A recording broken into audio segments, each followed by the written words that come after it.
Shalom, Shalom, perkenalkan nama saya Rizky Olvana Pono, mahasiswa dari Prodi Misiologi Kristen semester 4. Di sini saya akan menjelaskan materi mengenai tahapan konseling kelompok.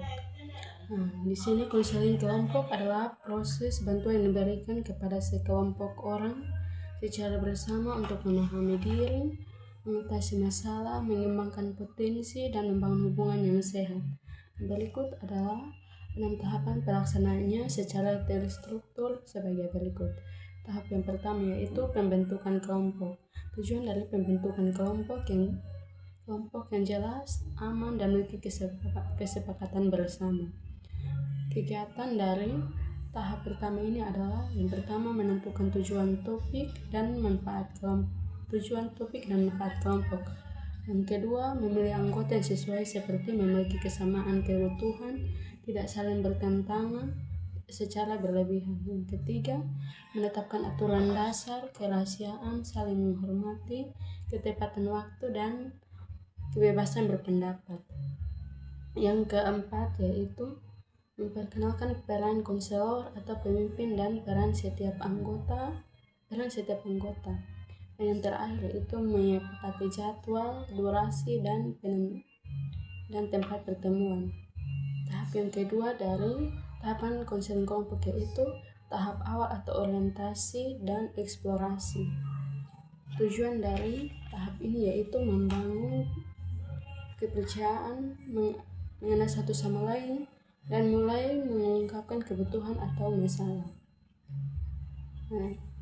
Kegiatan dari tahap kedua ini yang pertama itu memperdalam perkenalan dan suasana akrab. Yang kedua, menjelaskan kembali ke tujuan dan aturan kelompok. Yang ketiga, menggali harapan, kekhawatiran, serta pengalaman yang dibawa anggota. Yang keempat, yaitu membantu anggota merasa aman untuk berbicara tanpa takut dihakimi. Yang terakhir, yaitu mulai menyamakan tentang persepsi apa yang akan dicapainya bersama. Ciri khas dari tahapan ini yaitu mulai ada komunikasi, anggota mulai membuka diri secara bertahap, dan kepercayaan mulai tumbuh. Tahap yang ketiga dari tahapan konseling kelompok yaitu tahap transisi atau menangani konsistensi. Tujuan dari tahapan ini yaitu mengatasi ketegangan, keraguan, atau penolakan kelompok dapat berjalan maju. Kegiatan dari tahapan ketiga ini yaitu mengamati tanda-tanda resistensi seperti diam, berdebat, datang terlambat, meremehkan topik. Yang kedua, membahas secara terbuka perasaan yang muncul tanpa menyalahkan. Yang ketiga yaitu membantu anggota memahami alasan ketidaknyamanan tersebut. Yang keempat yaitu memperkuat kembali kesepakatan dan tujuan kelompok. Yang kelima yaitu mengubah ketegangan menjadi energi bekerja lebih baik. Ciri khas dari tahapan ini yaitu muncul pertentangan, keraguan, atau perasaan tidak nyaman. Ini adalah tahap wajar sebelum menjadi kelompok kuat. Tahap yang keempat yaitu tahap kerja atau kohesi dan produktivitas.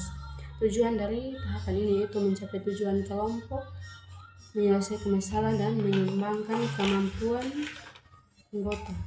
Kegiatan dari tahapan keempat ini yang pertama yaitu anggota saling percaya, terbuka, dan saling mendukung satu dengan yang lain. Yang kedua, berbagi pengalaman, pandangan, dan solusi secara aktif. Yang ketiga, membahas masalah secara mendalam dan mencari jawaban jalan keluar bersama. Yang keempat yaitu saling memberikan umpan yang membangun. Yang kelima yaitu menerapkan wawasan baru untuk mengubah pola pikir atau perilaku. Ciri khas dari tahapan ini yaitu kelompok secara terpadu, hangat, dan fokus, hasil kerja nyata dan bermanfaat bagi anggota. Tahapan kelima yaitu tahap akhir atau konsolidasi dan pengakhiran.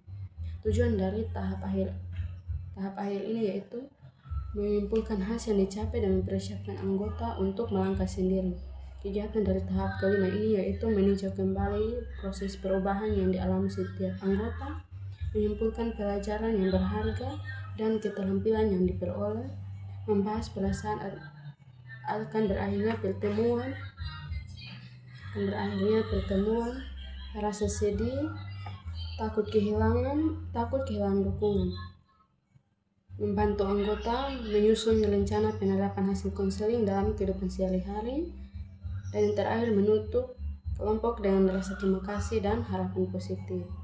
Ciri khas dari tahapan kelima ini yaitu suasana hangat, ada rasa sedih namun juga lega, percaya diri untuk melanjutkan hidup sendiri. Tahapan keenam yaitu evaluasi dan tindak lanjut.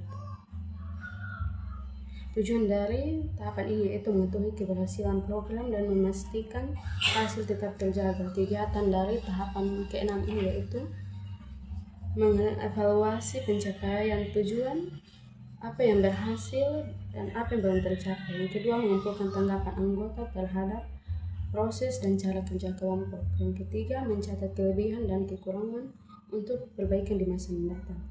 Yang keempat yaitu menyusun rencana tindak lanjut, pertemuan lanjutan jika dibutuhkan, atau bimbingan individu bagi yang memerlukan.